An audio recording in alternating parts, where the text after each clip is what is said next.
the end of 2017. And the story there was, she was on Facebook just saying, man, there's so many homes that are not getting tarps.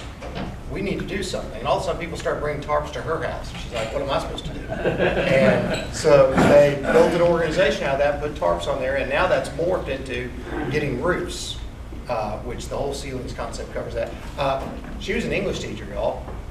She was a public school English teacher.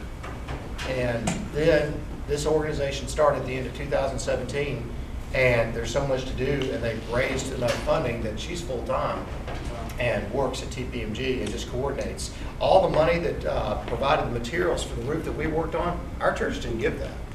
I was raised from Puerto Ricans and raised from other churches, so that those supplies were made available and doing that kind of thing. So there's all sorts of local involvement doing what we were doing here, which is a big part of our mission strategy. Don Davis on our Compassion Mission Partnership team here is here today.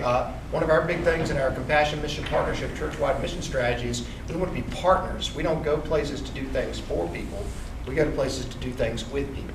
Okay, that's a big difference, because whenever we go on a mission trip, whether it's Romania, Puerto Rico, anywhere else, we're there for 7 days, 8 days.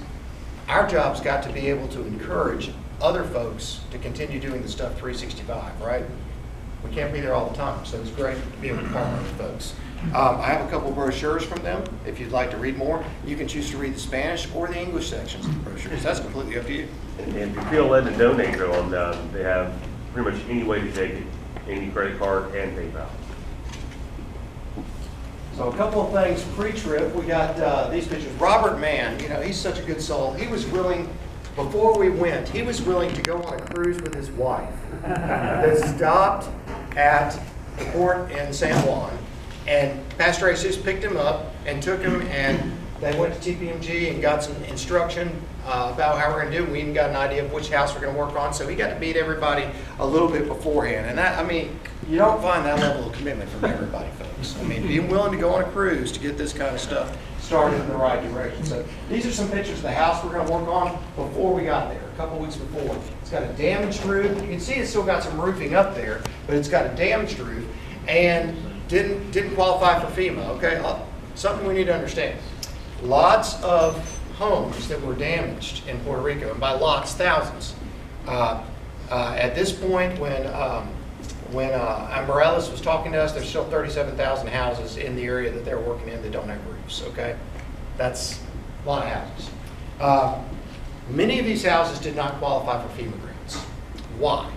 Well, because in order to qualify for a FEMA grant, you've got to be able to prove and show legal documentation that you own the home, that you have a deed, you have that sort of thing. Well, in Puerto Rico, it's a very family-centered culture. Guess what? Many of these homes have been passed down through generation, especially in some of these smaller villages and things. And guess what you don't pass down when they've been passed on from generation to generation? Their families just had it forever. There's no necessarily legal document, they just had it. So when you go and try to do that, there's no way to receive the documentation. So there's lots of houses. Now, FEMA will eventually get that worked out, get that figured out, and find a way to do that. But until then, there are lots of folks who are slipping through the cracks. It just is the way it is. Not putting blame out there for anything. It's just the way that it is. So folks are slipping through the cracks, and people in Puerto Rico are beginning to say, how do we help our island get recovered? And you get things like TPMG. So here's the house, little pieces of that. This here is a mock-up of some of the things that we're supposed to be doing, and it gives us an idea of what we're going to be working on. So we get there, Robert Mann is giving you the layout of the house that we're going to work on here, and there's a couple of things there. Interesting thing about the house, and some of the guys can tell you how fun this was, we got there and we did some measurements on the house.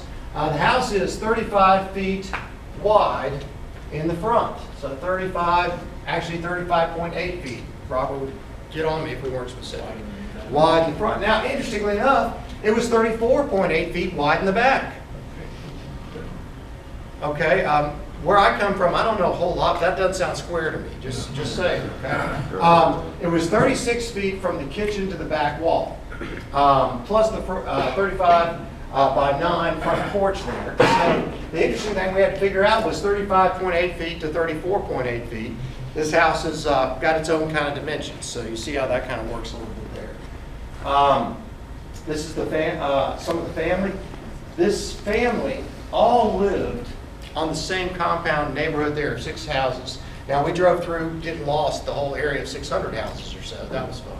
But they all lived over there. This is our main contact here, Grill Master Fenelon. He's the one who spoke English of the group. And pretty much everybody else we spoke to via hugs. That's pretty much how that worked, right? You may want to join in on that. That's pretty much how that worked, right? Mm-hmm. Pretty much via hugs, pretty much trying to understand, or then calling Fenelon to try and help us, because most of us in the group did not have any Spanish speaking experience at all. I know Riley and Samuel have had one of the best Spanish teachers this planet has ever produced in Spanish class before, so they were well equipped.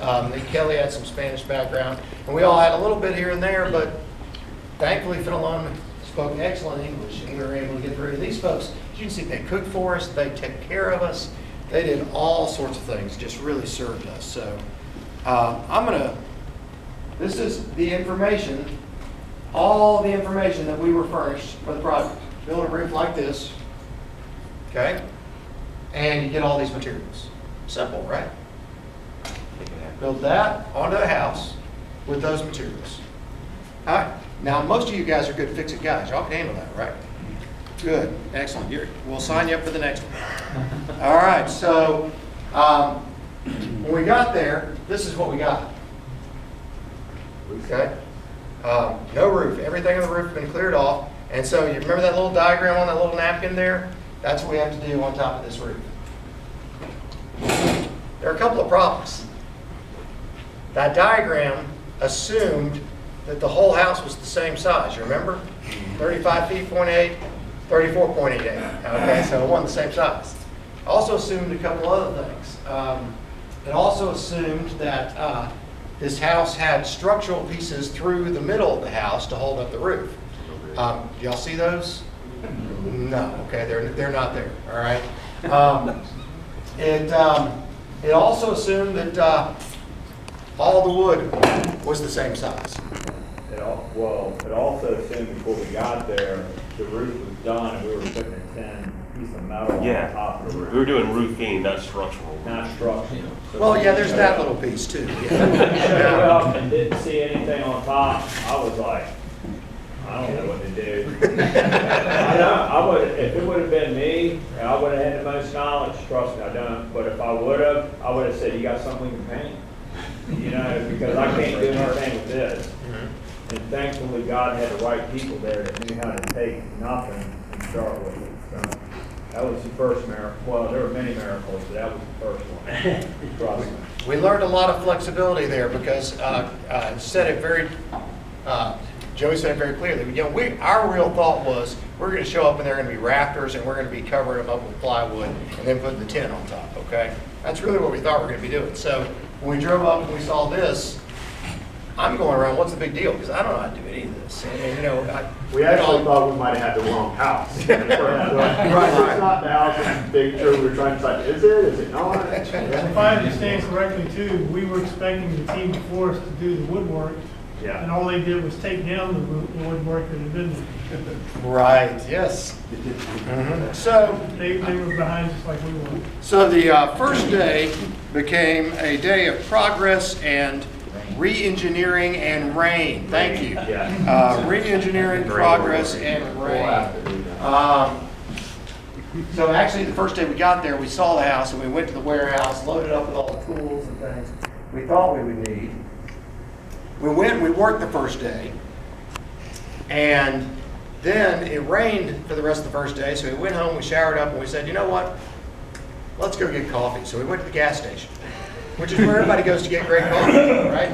Now, this, believe it or not, is the inside of a Shell station. The inside of a Shell station with a best Shell station barista I've ever experienced.